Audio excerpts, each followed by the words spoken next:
oleh saya sendiri Muhammad Izam, CGP Angkatan 9 dari SDN Negeri Pinangua Pertanggang.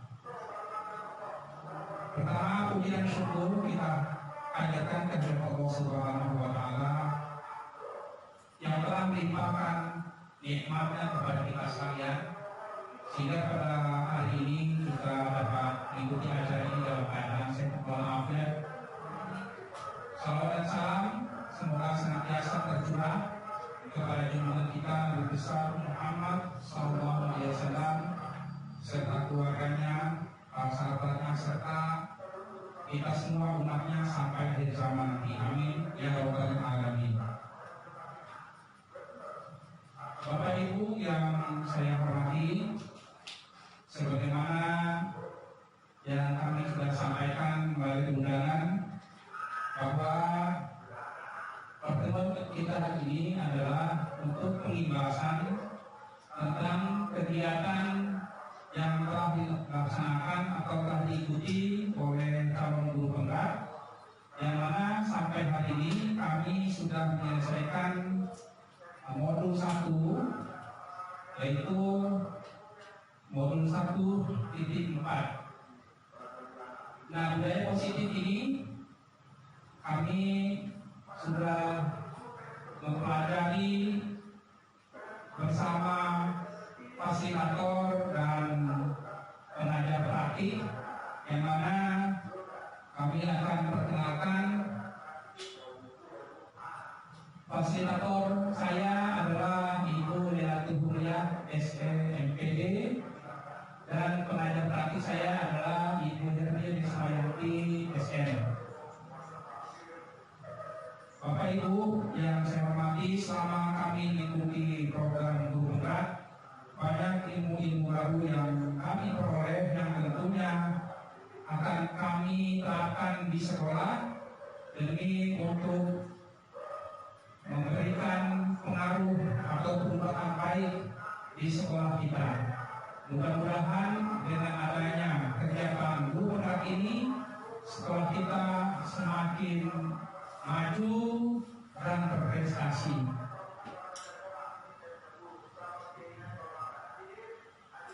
Nah, Bapak Ibu sekalian, pada asinata 1.4 tentang budaya positif yang akan kita bahas pada pertemuan ini adalah kita akan mendalami tentang konsep inti budaya positif, di mana konsep inti budaya positif ini ada beberapa poin. Yang pertama, disiplin positif. Yang kedua, nilai kebajikan. Yang ketiga, teori motivasi perilaku manusia. Yang keempat, hukuman konsekuensi dan penghargaan. Yang kelima, 5 kebutuhan dasar manusia. Yang keenam, keyakinan kelas. Yang ketujuh, 5 posisi kontrol. Dan yang kedelapan, segitiga restitusi. Ini yang akan kita kaji dan diskusikan bersama pada kesempatan hari ini. Baik Bapak Ibu, sebelum kita masuk kepada materi inti, kita sedikit melakukan review dulu terhadap pendidikan kita, khususnya tokoh pendidikan kita Ki Hajar Dewantara, yang mana beliau menjelaskan bahwa tujuan pendidikan yaitu menuntun segala kodrat yang ada pada anak-anak agar mereka dapat mencapai keselamatan dan kebahagiaan yang setinggi-tingginya, baik sebagai manusia maupun sebagai anggota masyarakat. Oleh sebab itu, pendidikan itu hanya dapat menuntun tumbuh atau hidupnya kekuatan-kekuatan yang ada pada anak-anak agar dapat memperbaiki lakunya, bukan dasarnya hidup dan tumbuh kekuatan kodrat anak. Selanjutnya, Bapak Ibu, kita masuk kepada materi inti, yaitu tentang disiplin positif. Nah, Bapak Ibu, seringkali kalau kita mendengarkan kata disiplin, itu yang terbayang di dalam benak kita itu adalah suatu peraturan, ya, atau sesuatu yang harus tertib, ya, yang menuntut kepatuhan dari seorang anak, ya. Nah, disiplin juga sering dihubungkan dengan hukuman. Siapa yang melanggar disiplin tidak akan memberikan hukuman seperti itu. Siapa yang mematuhi disiplin maka dia terlepas dari hukuman. Itu yang selalu tergambar di dalam benak kita selama ini. Nah, dalam budaya kita amanah disiplin dimaknai juga di sesuatu yang dilakukan seorang untuk mendapatkan kepatuhan, ya. Tapi menurut Ki Hajar Dewantara bahwa kedisiplinan itu tercermin, ya, dari kemerdekaan yang dirasakan oleh anak itu sendiri. Jadi ketika anak itu merasa merdeka melakukan sesuatu yang ingin dia lakukan untuk mengembangkan bakat, minat, dan potensi yang ada pada dirinya, maka secara otomatis di situ akan ada sikap disiplin atau disiplin positif yang tertanam di dalam dirinya, sehingga disiplin diri itu menjadi motivasi internal, ya, atau intrinsik dari anak itu untuk mengembangkan dirinya sendiri. Baik, selanjutnya nilai-nilai kebajikan, ya. Nilai-nilai kebajikan adalah sifat positif manusia yang merupakan tujuan mulia yang ingin dicapai setiap individu. Bapak Ibu, di beberapa institusi atau organisasi pendidikan ini telah memiliki nilai kebajikan yang diyakini dan sepakati bersama. Nah, apa sih nilai kebajikan itu?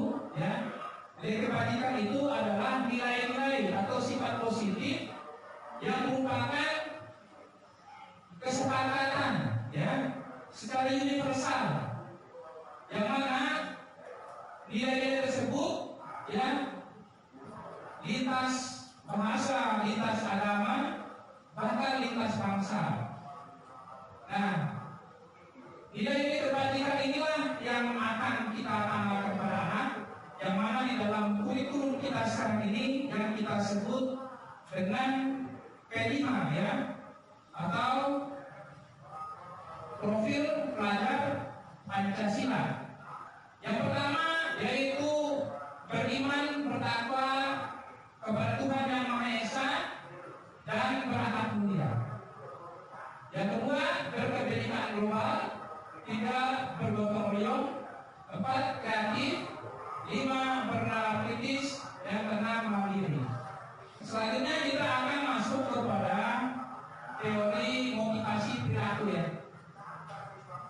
Ini menurut Gary Gerson dalam bukunya School Discipline menyatakan ada tiga motivasi. Ada tiga motivasi, Bapak Ibu. Pertama, motivasi untuk menghindari ketidaknyamanan atau hukuman.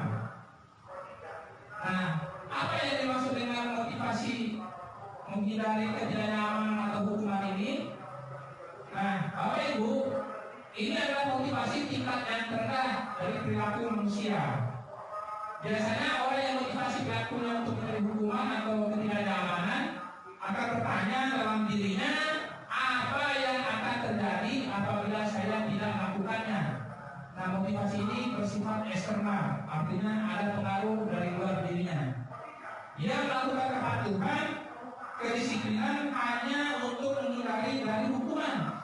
Seperti anak kita hadir datang ke sekolah, misalnya tepat waktu selalu. Nah, kita tanya apa yang motivasi dia sehingga sebelum jam 7 sudah nyampe di sekolah.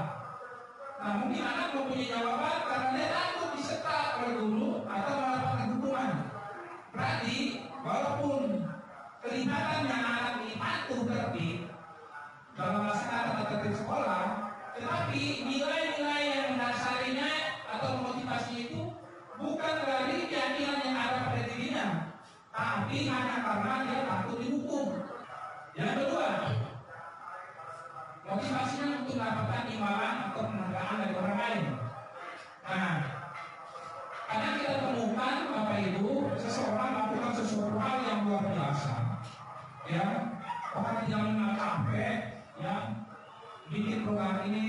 melaksanakan ini, kegiatan itu, hanya karena ingin mendapatkan penghargaan, ya, imbalan dari orang lain. Yang mana apabila penghargaan itu tidak ada, dia tidak melakukannya. Gitu. Berarti tujuan dia melakukan sesuatu itu hanya karena tujuannya adalah mendapatkan penghargaan itu. Piagam, piala, entah uang, entah pujian, ya, itu bisa terjadi seperti itu. Nah, sama halnya dengan yang nomor satu tadi, Bapak Ibu, motivasi seperti ini adalah masih bersifat eksternal, artinya dipicu oleh faktor dari luar diri dia, sehingga ini biasanya tidak akan bertahan lama. Sekarang yang ketiga, untuk menjadi orang yang mereka inginkan dan memperkaya diri sendiri dengan nilai-nilai yang mereka percaya. Nah, ini adalah tingkat yang diinginkan oleh kita semua tentunya. Yang mana orang ini dengan motif akan bertanya, akan menjadi orang yang seperti apa apabila saya lakukannya? Mereka melakukan sesuatu karena nilai-nilai mereka yakini dan hargai, dan mereka melakukan karena mereka ingin menjadi orang yang melakukan nilai-nilai yang mereka ingin tersebut. Ini adalah motivasi yang akan membuat seseorang memiliki disiplin positif, karena motivasi berlakunya bersifat internal, bukan eksternal, ya, intrinsik, ya, Bapak Ibu. Bapak Ibu, motivasi seperti inilah yang harus kita tanamkan kepada anak kita. Kita dorong anak kita, walaupun anak-anak memang kecenderungannya itu pada satu dan dua tadi, ya. Nah, bagaimana supaya kita anak itu bisa bergeser dari motivasi satu dan dua tadi, bergeser kepada motivasi yang ketiga, yaitu motivasi yang tumbuh dari dalam diri anak itu sendiri. Baik Bapak Ibu sekalian, sekarang kita akan masuk kepada poin berikutnya, yaitu hukuman, konsekuensi, dan restitusi. Bapak Ibu, dalam menjalankan peraturan ataupun keyakinan kelas atau keyakinan sekolah, bila mana ada suatu pelanggaran yang dilakukan oleh anak didik kita, maka kecenderungannya kita akan memberikan hukuman. Nah, dalam modul ini kita akan membahas bagaimana menangani anak-anak kita yang melanggar peraturan atau ketentuan kelas, ya, atau kesepakatan kelas, atau bisa kita sebut dengan keyakinan kelas. Nah, di sini ada 3 bentuk, ya, tindakan yang bisa kita lakukan apabila anak melakukan suatu pelanggaran. Yang pertama, hukuman, ya. Hukuman itu biasanya kita akan berikan kepada anak-anak yang melakukan suatu pelanggaran. Pada umumnya pelanggaran yang dianggap berlebihan atau berat. Nah, di sini Bapak Ibu sekalian,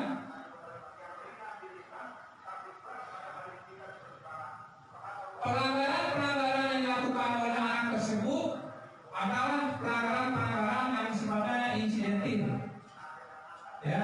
Dan begitu juga penanganannya, respon yang dilakukan oleh guru itu juga cenderung responnya tiba-tiba, ya, tiba-tiba. Apa ada perencanaan untuk anak? Apabila kita memberikan hukuman, apalagi dalam bentuk kekerasannya, baik kekerasan verbal maupun kekerasan fisik, itu sangat berpengaruh terhadap psikologi anak kita. Nah, sebaiknya walaupun hukuman itu memang ada atau dibahas di dalam metodologi pendidikan, tetapi sebaiknya itu ditiadakan. Karena apa? Karena hukuman itu tidak akan membuat anak menjadi lebih baik, tapi bahkan akan menimbulkan trauma buat anak-anak kita. Nah, selanjutnya konsekuensi, ya. Apa itu konsekuensi? Ya, konsekuensi itu adalah suatu disiplin yang sudah terencana atau sudah disepakati sebelumnya. Jadi sudah ada komitmen antara guru dan siswa di kelasnya yang kita sebut dengan kesepakatan kelas, ya. Misalnya anak-anak harus hadir atau masuk kelas tepat pada pukul 7.00. Nah, sudah tertulis di situ dan sudah disampaikan kepada anak-anak. Kita sepakati bahwa setiap hari kita akan masuk kelas setiap jam 7.00. Dan bagi yang tidak bisa memenuhi ketentuan tersebut atau hadirnya terlambat, maka ada konsekuensinya. Itu seperti yang saya baca ada di kelas 4, ya, kalau masalah kelas 4 itu sudah bagus, itu sudah ada kesepakatan kelasnya, ya, kelas 4A, ya.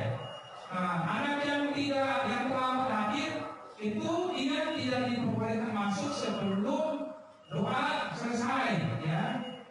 Ketika teman-teman bicara baca doa, dia baru hadir, dia harus menunggu dulu di depan itu, ya, sampai berdoa selesai, lalu baru masuk dan minta izin kepada guru untuk mengikuti belajar. Itu bagus sekali. Jadi anak sudah tahu konsekuensinya. Itu bedanya yang hukuman, enggak. Kalau hukuman tiba-tiba, ya, langsung meredup begitu saja. Tujuan dari konsekuensi ini, Bapak Ibu, sebenarnya tidak menimbulkan kekerasan, tapi hanya menimbulkan ketidaknyamanan kepada anak. Setidaknya anak itu malu berdiri di depan pintu menunggu, kan. Tapi akhirnya anak itu sudah memahami ini adalah konsekuensi yang saya harus terima, maka saya melanggar. Ya Bapak Ibu, ya. Jadi anak tidak menimbulkan trauma. Nah, di sini saya sudah membuat suatu pertanyaan atau pernyataan yang mana yang harus kita jawab. Menurut Ibu bagaimana? Ketika anak melanggar misalnya, atau tidak menulis, atau tidak tertib, atau terlambat datang, mencatat 100 kali dalam buku kalimat saya tidak akan terlambat lagi, ya, karena akhir kelas sekolah. Menurut Bapak Ibu, ini apakah termasuk konsekuensi atau hukuman? Mencatat 100 kali di dalam buku kalimat saya tidak akan terlambat lagi. Kira-kira menurut Bapak Ibu, apakah ini suatu konsekuensi atau hukuman? Ada yang menyampaikan pendapat? Menurut saya itu konsekuensi kalau berdasarkan perjanjian dalam perjanjian antara guru dan siswa. Ya, kalimat itu. Ya. Terima kasih. Ada lagi? Buangnya sana. Kalau menurut saya itu termasuk konsekuensi. Kenapa? Karena itu kan sudah direncanakan ada kesepakatan kelas sebelum di awal masuk pembelajaran, awal masuk tahun ajaran baru itu sudah ada kesepakatan kelas. Ya, baik. Apa lagi? Bukannya? Jawab nih, apa ini? Akhirnya, ya, dilapih ya, 2 orang. Baik, Bapak Ibu, di sini tidak dinyatakan apakah sebelumnya ada kesepakatan atau tidak ada kesepakatan, kan? Ya, hanya di sini mencatat 100 kali dalam buku kalimat saya tidak akan terlambat lagi. Nah, bagaimana kita menentukan apakah itu konsekuensi atau hukuman? Ini tadi prosedurnya. Apakah hal itu tiba-tiba, gitu ya? Tidak ada kesepakatan, tidak ada apa-apa. Begitu kamu nulis datang terlambat, sudah kamu. Ya, saya kamu menulis 100 kalimat seperti itu. Itu hukuman. Tapi kalau tadi benar kata Pak Toro dan Mbak Ben, kalau sebelumnya sudah ada kesepakatan, berarti dia itu konsekuensi. Ya kemudian itu aja perbedaannya. Sekarang kita masuk kepada restitusi, ya. Baik, Apa sih itu restitusi, Bapak Ibu? Mungkin ada juga yang mungkin baru dengar ya. Kayaknya awal itu CPP itu baru dengar. Ya, restitusi adalah suatu proses menciptakan kondisi bagi murid untuk memperbaiki kesalahan mereka, sehingga mereka bisa kembali pada kelompok mereka dengan karakter yang lebih kuat. Restitusi juga merupakan proses kolaboratif yang mengajarkan murid untuk mencari solusi untuk masalah mereka dan membantu murid berpikir tentang orang seperti apa yang mereka inginkan dan bagaimana mereka harus memperlakukan orang lain. Nah, ini sama Bu tentang penanganan siswa yang bermasalah ya. Nah, restitusi ini Bapak Ibu tidak seperti hukuman tadi. Nah, restitusi ini adalah suatu tindakan yang dilakukan oleh guru mulai bertahapan ya, yang namanya segitiga restitusi. Nanti akan dibahas di belakang nanti ya. Detailnya seperti apa sih prosedurnya segitiga restitusi itu ya, tahapan-tahapan restitusi. Nah, yang jelas di dalam restitusi ini guru berpihak kepada murid. Artinya bagaimana kesalahan anak itu tidak menyebabkan anak merasa bersalah, menyesali diri berlebihan atau traumatik. Nah, di sini dituntun oleh guru ya dengan memberikan penguatan-penguatan. Ya, itu nanti di dalam segitiga restitusi. Jadi penanganannya nanti akan saya jelaskan di akhir.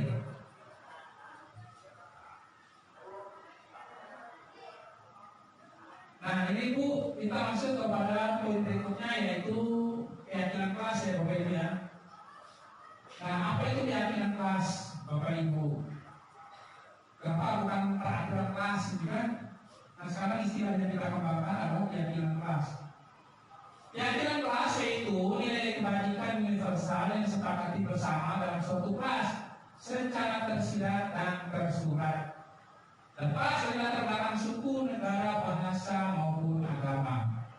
Nilai kebajikan universal merupakan nilai budaya, bahasa suku bangsa, maupun agama, seperti keadilan, kehormatan, peduli, integritas, kejujuran, pelayanan, keamanan, kesabaran, dan lain-lain. Ya. Kalimat yang digunakan dalam penyusunan keyakinan kelas itu harus menggunakan kalimat yang positif. Bapak Ibu, kalau kita berbicara tentang keyakinan kelas ini, tujuannya semata-mata untuk mengontrol kelas kita supaya tertib. Ya, dan semua warga kelas itu tahu apa yang dia harus lakukan dan apa yang tidak boleh dilakukan di dalam kelas itu, karena sudah disepakati bersama tadi itu. Kenapa bahasanya itu keyakinan bukan peraturan? Nah, Bapak Ibu, kalau peraturan itu konotasinya itu bahwa kedisiplinan itu tumbuh ya atau dimunculkan oleh orang lain. Jadi anak mengikuti aja gitu ya. Dibuatkan oleh guru, ini aturannya, laksanakan. Ya, begitu. Tetapi kalau keyakinan kelas itu membangun motivasi intrinsik tadi, yaitu anak itu mematuhi aturan bukan karena didorong oleh guru, tapi karena memang di dalam keyakinan agamanya atau keyakinan budayanya, gitu. Contoh, membuang sampah, ya kan? Ada anak itu membuang sampah karena takut oleh guru. Misalnya kalau ketahuan buang sampah sembarangan, nanti dia disuruh nyapu, misalnya itu. Dia pasti tidak mau kan? Tapi ada anak yang tidak mau melakukan hal itu, tidak mau buang sampah sembarangan karena keyakinan yang ada pendidikan. Seperti ada agama yang anurnya. Contohnya an-nazafatu minal iman, ya kan? Kebersihan sebagai iman. Jadi dia melaksanakan tindakan kebajikan itu karena dorongan keyakinan yang dia anut. Bahwa kalau saya buang sembarangan ini melanggar perintah agama saya, ini dibenci oleh Allah, itu kan? Ini perintah Nabi Muhammad. Ya Bapak Ibu ya. Selanjutnya masih keyakinan kelas. Prosedur menyusun keyakinan kelas sebagai berikut. Keyakinan kelas itu bersifat jadi abstrak. Ya, abstrak tidak tertulis pun. Ada di dalam jiwa dan pikiran anak itu sendiri.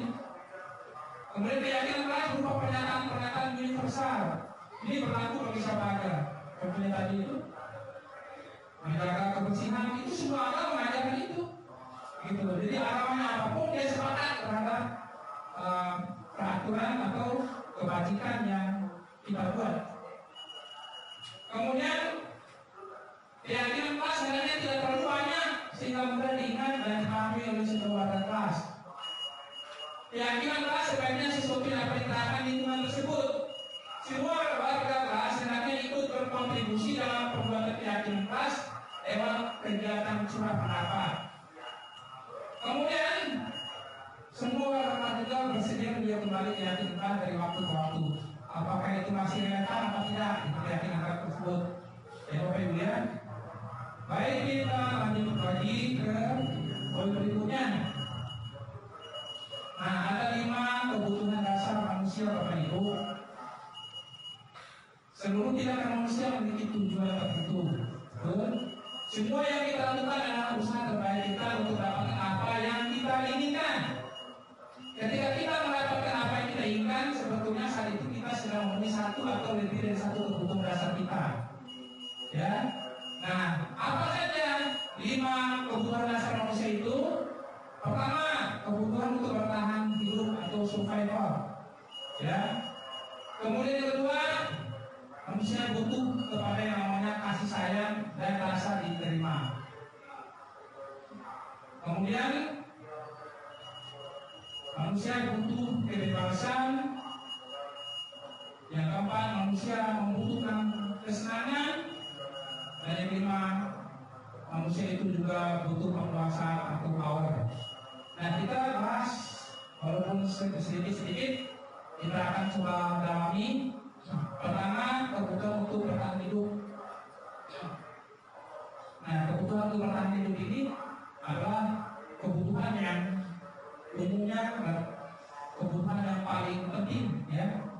Kenapa orang itu keluar rumah dari subuh gelap, pulang malam juga sudah gelap, ya, mengerjakan sesuatu pekerjaan yang sangat berat? Apa yang memotivasi tindakan tersebut? Ya, karena tadi manusia mempunyai kebutuhan untuk survival, di mana kalau dia tidak bekerja, dia tidak akan mendapatkan penghasilan. Yang mana penghasilan itu diandalkan oleh dia untuk menjamin kehidupannya, betul? Nah, seperti itu. Karena kita berpikir anak kita punya nanti anak kita bayar sekolah, ya kan? Jangan sampai gagal sekolahnya, kita bagi tulang cari penghasilan tambahan. Ya, itu berubah dan umum dilakukan siapapun juga. Ya, kemudian kasih sayang dan rasa diterima di semua pasti, ya. Rasa ingin diterima oleh komunitas. Coba bayangkan kalau kita dikucilkan dari satu komunitas, di sekolah kita sendirian, dan kan tidak enak, ya. Nah, kita juga tidak merasa nyaman kalau teman kita menjauhi kita. Nah, ini atau kita tidak diperlakukan sama dengan yang lainnya. Ini juga akan mengganggu, ya, harmonis di antara kita semua satu guru. Nah, ini harus kita tanamkan itu. Kita pahami bahwa setiap orang itu butuh rasa diterima. Kemudian yang ketiga, kebebasan. Tidak ada manusia yang mau terikat, ya, terbelenggu atau dibawa intimidasi orang lain. Semua orang ingin bebas melakukan apa saja yang diinginkan, ya. Tidak ada orang yang dibatasi. Gak boleh sono, gak boleh sini. Bahkan sama suami sendiri pun, ya kan? Kalau suaminya larang dulu, ya kan? Karena istri yang besar. Begitulah bagi anak-anak kita, ya. Anak-anak kita kalau terlalu dikungkung, ya, dibatasi itu dia berkembang, ya, potensi yang dimilikinya. Kami kita sering katakan, jangan melakukan itu, jangan ini, jangan itu. Akhirnya anak itu mendapatkan kalimat-kalimat yang sebenarnya negatif. Ya, jadi kita penuhi kebutuhan dasar kita, di mana anak kita berikan kebebasan untuk mengembangkan bakat dan minat yang dia inginkan sesuai dengan kodrat alamnya, ya, yaitu kodrat yang sudah diberikan oleh Tuhan kepada dia. Kemudian kesenangan, Bapak Ibu. Setiap orang butuh senang, anak kita juga butuh senang. Makanya pembelajaran itu harus pembelajarannya menyenangkan yang kita berikan. Serius boleh, tapi jangan tegang banget sampai anak itu merasa tidak boleh bergerak sama sekali. Harusnya bergembira, bahkan diseringi pantun, nyanyi-nyanyi atau apa saja, karena itu tidak terlalu merasa berat ya dalam bentuk pelajaran. Kemudian yang terakhir, penguasaan atau power ya. Seseorang itu butuh yang namanya power atau kepemimpinan. Ya Bapak Ibu, kepemimpinan itu penting. Tidak ada seorang pun yang hanya mau diperintah terus oleh orang lain ya. Kadang-kadang kita juga ingin apa yang kita omongin didengarkan sama orang lain, itu enggak. Tidak hanya menerima apa yang orang lain omongkan kepada kita. Ya, misalnya dalam rapat, jangan satu orang mendominasi yang lainnya, ya kan itu tidak nyaman. Harusnya semua memperlakukan sama, setara gitu, tidak saling menguasai satu sama lain. Itu Bapak Ibu. Selanjutnya kita ke posisi kontrol ya, 5 posisi kontrol. Nah, Bapak Ibu, ada 5 posisi kontrol. Nah, yang pertama penghukum. Ini dalam kaitan dengan tindakan ya, posisi kontrol itu tindakan yang diambil ya oleh guru terhadap murid misalnya seperti itu. Nah, ketika seorang murid melakukan suatu kesalahan, itu ada 5 kecenderungan guru itu melakukan tindakan kontrol terhadap muridnya. Pertama, dia melakukan pendekatan menghukum. Nah, supaya anak itu patuh mengikuti tata tertib, saya akan kasih hukuman. Karena dalam berlakunya dia harus jerak. Kalau tidak jerak dia tidak akan patuh gitu. Di dalam mindsetnya ya, sehingga anak yang begitu salah langsung diprototin, ya, langsung dibentak gitu kan. Nah, contoh apa saja ya kata-kata yang mencerminkan posisi kontrol penghukum ini Bapak Ibu? Misalnya guru mengatakan patuhi aturan saya atau awas ya, awas kamu. Nah, kamu patuhi perintah saya. Kalau tidak, nah itu kan menunjukkan intimidasi. Kamu selalu saja salah. Nah itu, kalau guru mau seperti itu pada anak, itu sebenarnya menghukum walaupun tidak ada dipukul ya, tidak secara fisik, tapi pembicaraan itu hukuman sifatnya verbal akan selalu menempel dalam pikiran anak. Karena anak itu akan selalu salah. Kemudian ada misalnya ucapan guru, kamu pasti selalu terakhir selesai. Misalnya ngajar itu, kamu guru yang terakhir. Itu ucapan itu mungkin bagi kita biasa aja, tapi ternyata itu bentuk hukuman Bapak Ibu ya. Mungkin kita menganggap selama ini yang hukuman itu kalau kita jewer, gitu kan, kita pukul atau kita sentil. Ternyata tidak, hukuman itu juga bisa berupa ucapan. Maka ucapan itu lebih tajam, menempel di dalam pikiran sampai tua pun akan diingat terus ya. Oke. Guru seperti ini, di Bapak Ibu yang saya guru ini, guru seperti ini senantiasa percaya hanya ada satu cara agar pelajaran bisa berhasil, yaitu dengan cara guru. Kamu nurut, nggak boleh ada cara lain, gitu. Kalau nggak nurut, awas, gitu. Nah ini tidak boleh seperti ini, tidak ideal, bahkan tidak perlu kita terapkan.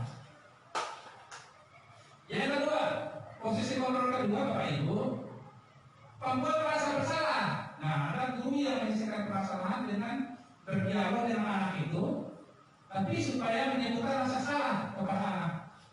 Itu bisa guru, bisa orang tua ya, tidak hanya seluruh guru. Kita kepada kita pun begitu, bisa. Pada posisi ini biasanya guru akan bersuara lembut ya, untuk menimbulkan emosi gitu ya. Pembuat rasa bersalah akan menggunakan keningan yang membuat orang lain merasa tidak nyaman, bersalah atau rendah diri. Kata-kata keluar yang lembut akan seperti ini. Ibu sangat kecewa sekali dengan kamu. Ya. Berapa kali Bapak harus memberitahu kamunya? Gimana coba kalau orang tua kasih tahu kamu begini?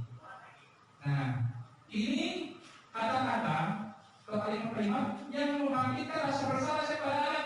Anak mengingati bapaknya, mengingati ibunya, nangis lantas anak ya. Ya, seringkali kita berlaku seperti itu. Misalnya anak nakal, ya. Coba kamu pikirkan betapa bapakmu susah nyari duit. Anak itu segini kiri bapaknya yang duit kan bayar-bayarin kan. Nah, keluar air mata anak itu.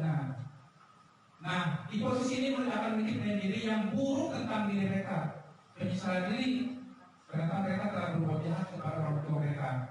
Nah ini ada kadang-kadang kita katakan seperti itu kan untuk menimbulkan kontemplasi gitu kepada anak itu merenungi supaya anak itu sadar sendiri ya. Tapi ternyata untuk ini tidak begitu efektif ya untuk mengubah perilaku anak. Baik Bapak Ibu, selanjutnya ini posisi kontrol yang ketiga. Nah teman, jadi guru memperlakukan murid seperti teman ya. Guru pada posisi ini tidak akan menyakiti murid ya, nggak akan menyakiti, dia akan belai-belai, duduk bareng, tenang gitu kan. Nah tapi kita berupaya mengontrol murid-murid, persuasi, ngobrol gitu kan. Posisi teman pada guru ini bisa negatif atau positif, tergantung nanti bisa positif bisa negatif. Nah di mana guru itu akan menggunakan kata ya, ayo bantulah dari bapak ya, artinya kamu sama anak-anak, bapak juga sampai kasihan bapak loh. Nah itu. Kemudian ayo ingat tidak bantu bapak sama ini. Terus gurunya ngomong gitu sama anaknya ya, kamu ingat gak Pak Guru sudah bantu kamu sama ini ya. Kemudian kalimat juga, ya sudah kali ini tidak apa-apa, nanti ibu bantu ya. Bisa anak itu membuat perantakan kelas ya, tapi gurunya tidak marah ya. Gurunya hanya bilang, ya sudah kali ini kamu berantakin kelas tidak apa-apa, nanti ibu bantu ya membereskan kelas. Nah, apakah ini akan membantu anak itu akan menumbuhkan perilaku positif? Ya bisa ya, bisa tidak, gitu kan? Tergantung bagaimana kekuatan pengaruh kontrol dari guru tersebut. Selanjutnya Bapak Ibu, ini yang keempat. Yang keempat ini guru sebagai pemantau yang namanya negatif, ya pemantau. Memantau berarti mengawasi Bapak Ibu. Pada saat kita mengawasi, kita bertanggung jawab selaku orang yang kita awasi. Posisi pemantau berdasarkan peraturan-peraturan dan konsekuensi. Dengan menggunakan sanksi atau konsekuensi, kita dapat memisahkan hubungan pribadi kita dengan murid sebagai seseorang yang menjelaskan posisi pemantau. Pertanyaan yang suka diajukan oleh pemantau itu begini nih. Peraturannya apa? Ya. Apa yang telah kamu lakukan? Sanksi atau konsekuensinya apa? Jadi ketika dia berhadapan dengan anak yang melakukan suatu kesalahan, jadi yang ditekankan oleh si guru ini adalah tentang aturan-aturan yang sudah ada, gitu. Kecocokan antara aturan yang berlaku anak. Di belakang kamu tahu aturannya. Tuh, lihat aturannya apa nih? Tidak boleh datang terlambat. Tuh, kamu tahu aturannya? Dia kan udah DPR. Nah, kemudian apa yang telah kamu lakukan? Ya. Artinya apa yang dilakukan anak itu bertentangan dengan apa yang suruh oleh gurunya. Jadi ceritakan oleh gurunya. Gurunya suruh nulis, ya, dia bercanda, ya. Kemudian sanksi atau konsekuensinya apa? Kamu tahu kan konsekuensinya? Ya sudah bukan apa? Jadi guru ini memantau perilaku murid, cocok tidak cocok dengan aturan yang sudah disepakati. Itu Bapak Ibu, ya. Selanjutnya kita akan masuk kepada posisi kontrol yang kelima, yaitu manajer. Nah, manajer adalah posisi di mana guru berbuat sesuatu bersama dengan murid, mempersiapkan murid bertanggungjawabkan pelakunya, mendukung murid agar dapat menemukan solusi atas permasalahannya sendiri. Nah, seorang manajer akan berkata seperti ini Bapak Ibu. Apa yang kita yakini, ya, kembali ke keyakinan masa yang sudah sepakati bersama. Apakah kamu meyakininya? Jika kamu yakinnya, apakah kamu bersedia memperbaikinya? Jika kamu memperbaiki ini hal ini menunjukkan apa tentang dirimu? Apa rencana kamu untuk memperbaiki hal ini? Nah, di sini Bapak Ibu terjadi dialog antara guru dengan peserta didik atau murid. Yang mana dialog ini Bapak Ibu diajukan atau dilakukan oleh guru untuk membangkitkan kesadaran internal dari seorang murid. Jadi seorang anak melakukan kesalahan itu atau tindakan itu menurut mindsetnya guru yang memiliki posisi kontrol manajer ini, bahwa anak itu melakukan sesuatu pasti ada tujuannya. Jadi ditanyakan tujuannya kenapa kamu melakukan perbuatan seperti ini, ya kan?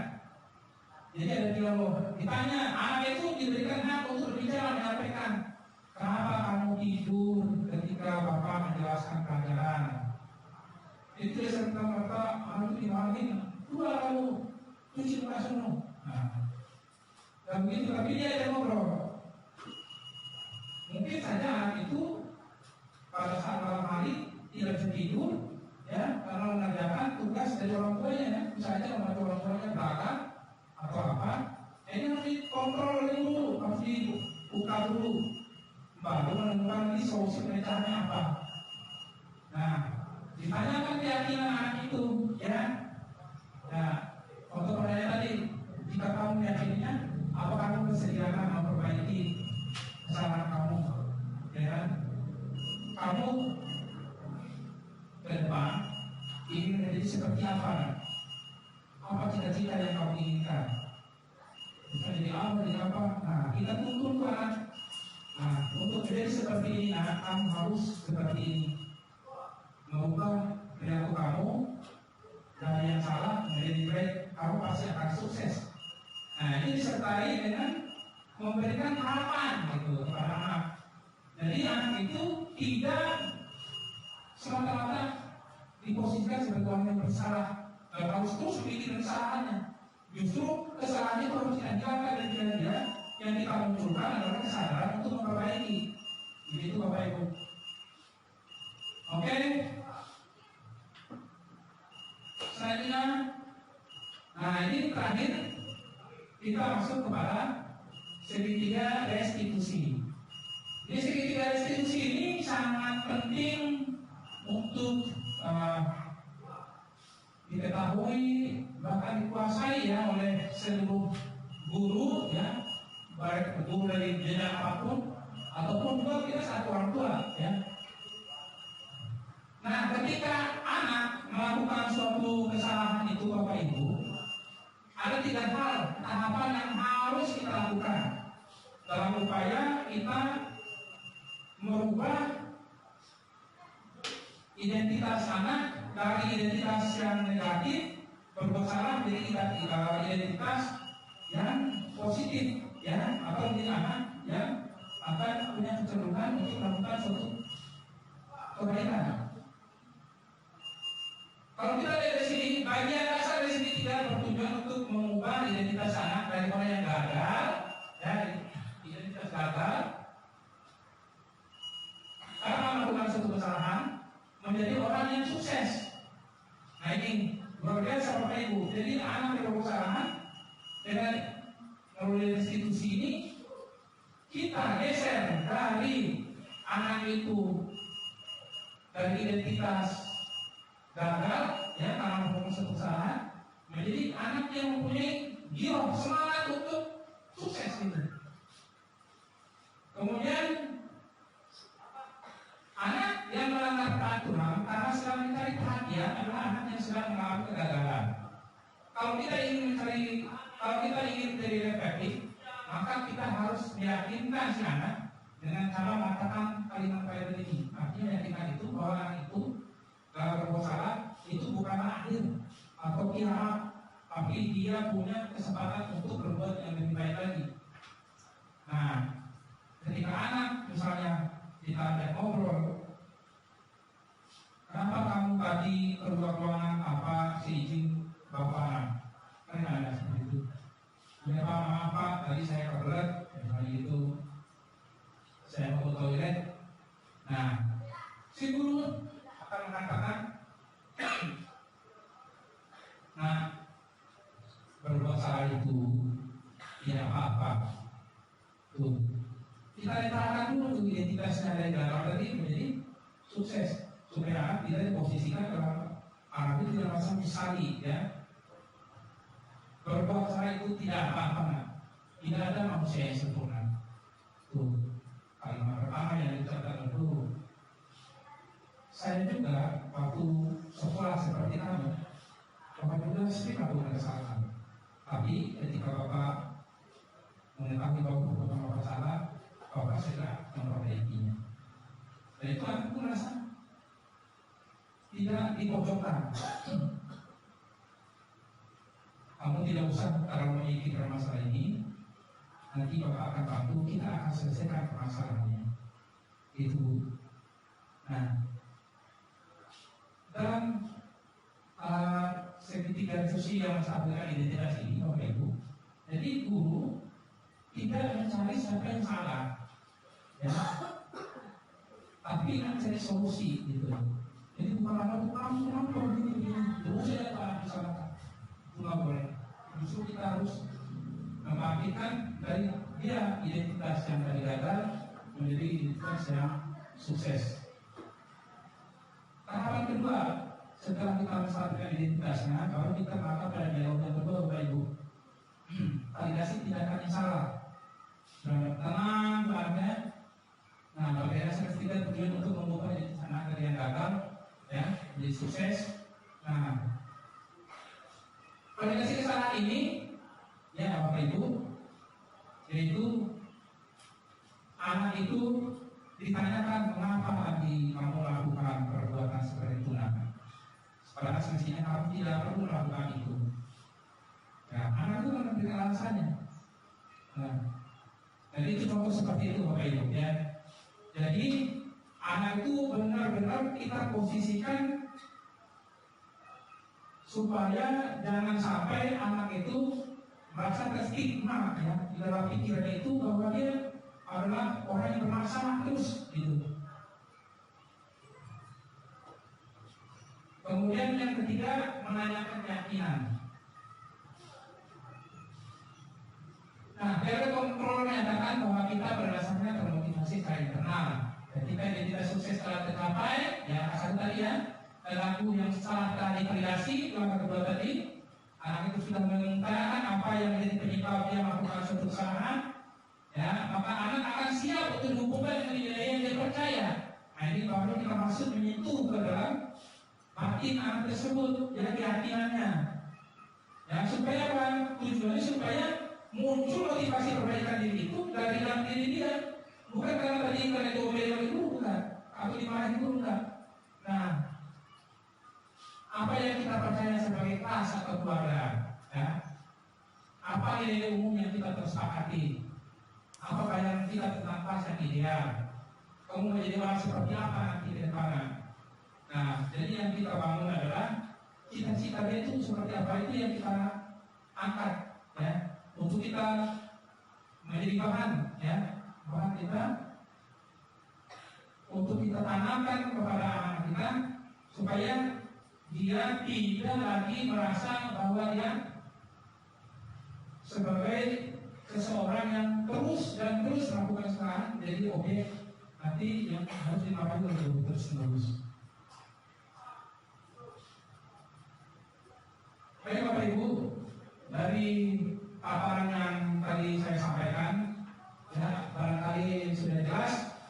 Itulah budaya positif yang harus kita tanamkan di kelas kita, di sekolah kita ini, terutama dalam kurikulum yang kedua, yaitu seluruh warga sekolah harus bisa memberi keteladan sehingga nilai positif tadi atau kebajikan universal tadi yang kita sudah pahami bisa kita terapkan, ya, di dalam lingkungan sekolah kita dan lebih lagi di kelas-kelas kita.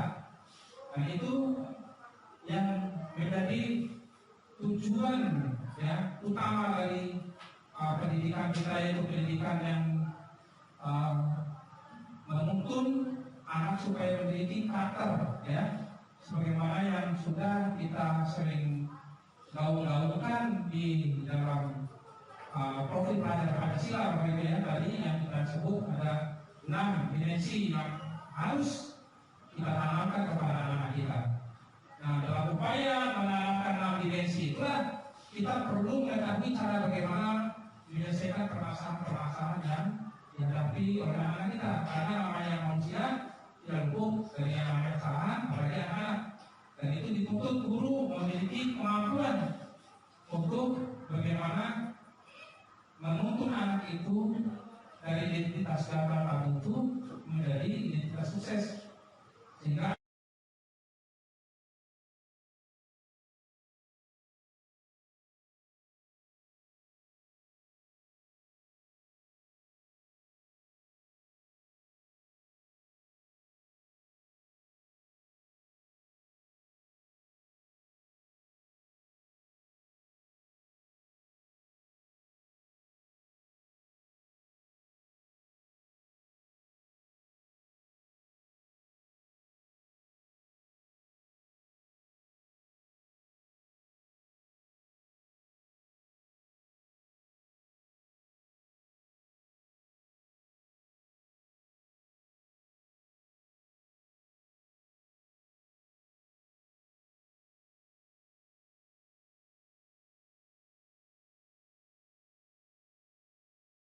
dari traumatik meninggalkan sekolah kejadian Pilanto ini dengan membawa kenangan-kenangan buruk.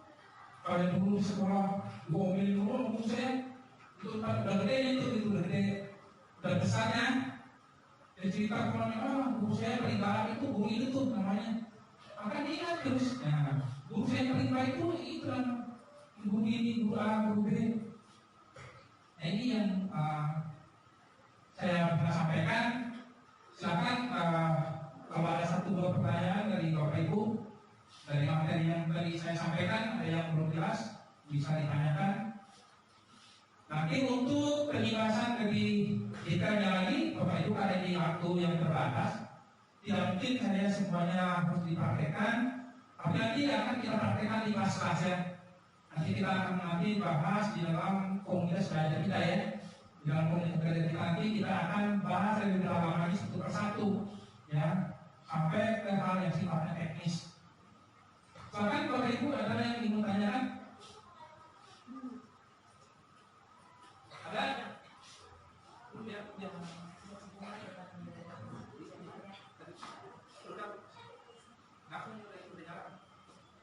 Assalamualaikum warahmatullahi wabarakatuh. Waalaikumsalam warahmatullahi wabarakatuh. Saya ingin bertanya, mungkin mengingat pendapat Bapak, masalah budaya positif. Nah, budaya positif ini termasuk yang mungkin ya Pak ya, cara berbicara siswa itu termasuk budaya positif ya Pak ya. Nah, yang sekarang marak itu ya Pak ya, gaya bicara anak-anak, nggak di mana itu saya sering dengar ya, baik di lingkungan rumah saya, bahkan di lingkungan sekolah juga bahasa seperti bahasa binatang, menyebutkan nama binatang, macam-macam lah ya, itu seakan-akan sudah membudaya ya di lingkungan anak-anak kita sekarang. Nah, ini perlu ya bagi guru yang mungkin ya untuk bisa memberi contoh gitu ya. Tetapi kalau kita di sekolah sudah menerapkan budaya positif ya dari guru itu, sedangkan di rumah mereka tidak mendapatkannya gitu dari orang tua ya. Kebanyakan orang tua sekarang juga seperti itu. Kalau marah dengan anak itu, karena bahasa binatang yang saya dengar itu masih suka keluar gitu ya. Nah itulah yang ya itu bisa jadi contoh ya buat anak-anaknya. Nah itu masalah buat kita itu. Sedangkan anak-anak itu kan lebih banyak di rumah ya nggak, dibandingkan di sekolah.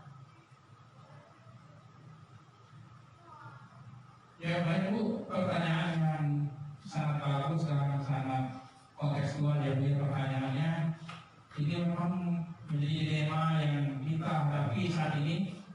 Terlebih lagi setelah kita mengalami pandemi ini ya, di mana pembelajaran anak-anak di rumah, kontrol guru juga kurang karena tatap muka hanya bisa dilakukan melalui Zoom meeting ya, dan interaksinya pun hanya interaksi visual ya, bukan interaksi personal.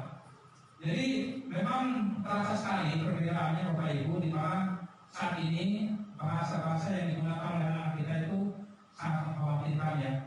Ya, cenderungnya itu tidak sopan dan kasar, baik kepada orang tua maupun juga kepada sesama temannya. Nah, bagaimana kita menanggapi ini semua? Nah, ini bukan tantangan memang yang sangat berat buat guru terutama, dan juga harusnya juga menjadi tantangan untuk orang tua ya, tidak hanya seluruh misalkan kepada guru. Nah, pertama solusinya adalah dari internal sekolah sendiri, yaitu mari kita giatkan lagi kepada anak kita ya, kegiatan-kegiatan yang sifatnya pembinaan mental, spiritual, seperti kegiatan yang biasa kita lakukan di rumah ya. Itu nanti kita lebih banyak mengarahkan kegiatan itu kepada hal-hal yang sifatnya nasihat untuk perbaikan akhlak ya. Dan itu juga di dalam pembelajaran kita di mata pelajaran PKN misalnya, itu kita maksimalkan, kita aplikasikan pelajaran itu menjadi pada konteks yang lebih nyata di dalam lingkungan yang terjadi pada anak-anak itu sendiri, dalam pergaulan anak-anak. Jadi tidak hanya kita membahas hal-hal yang di luar daripada kebiasaan ataupun dunia anak kita, tetapi kita secara kontekstual ya, kita harus menerapkannya, mengaitkannya ya, mengaitkan dengan kenyataan yang sekarang dihadapi oleh anak kita. Nah, selain itu tentu ya tadi Ibu Amel sudah menyatakan tadi keteladanan ya. Guru tentu juga harus memberi keteladanan. Tapi setahu saya kalau di sekolah kita ini, alhamdulillah semua guru-gurunya tidak ada yang menggunakan kata-kata yang tidak batas ya, yang tidak sopan, tidak ada ya. Dan juga yang penting untuk kita lakukan adalah ya lebih mengenai lagi kegiatan parenting ya. Ya, parenting itu sangat penting untuk kita menyampaikan apa-apa yang bermasalah anak kepada orang tua ya, tentang budaya asuh terhadap anak ya, cara sekolah asuh anak ya, sekolah asuh anak. Nah, ini saya pikir semua Balik Pasru kan sudah melakukan yang mencatat kegiatan-kegiatan atau tindakan-tindakan yang dilakukan oleh anak yang kecenderungannya itu negatif, itu nanti akan dibahas di dalam hari itu, gitu ya, dicarikan solusinya supaya ada keterlibatan orang tua, gitu ya, keterlibatan orang tua, guru lebih di sekolah, sementara orang tua juga mengawasi di rumah. Mungkin itu solusinya. Kalau dunia digital menurut saya sih susah kita kontrol ya. Sekarang ini kan susah. Kita tidak kasih HP, dia butuh belajar di situ, ya. Kita kasih dia kadang-kadang kita dia terima. Kadang kita orang dia sedang iPad, atau tahunya main game, dan begitu kan. Itu sering jadi ya permasalahan saya hari ini. Tapi itu saya yakin dengan adanya parenting kami dan juga sesama guru juga selalu berkolaborasi untuk memperbaiki ini semua, saya yakin itu pasti bisa ditangani walaupun setahap demi setahap ya. Barangkali itu saja Bapak Ibu guru yang saya hormati dan bisa saya sampaikan pada kesempatan ini. Terima kasih atas dukungan kerjasama yang baik dari seluruh guru, dan tentu saja ini sangat penting untuk perbaikan, untuk memberikan atau membawa budaya positif bagi sekolah kita SDN Pinang 2. Saya akhiri, mohon maaf apabila ada kata-kata yang kurang berkenan. Wassalamualaikum warahmatullahi wabarakatuh.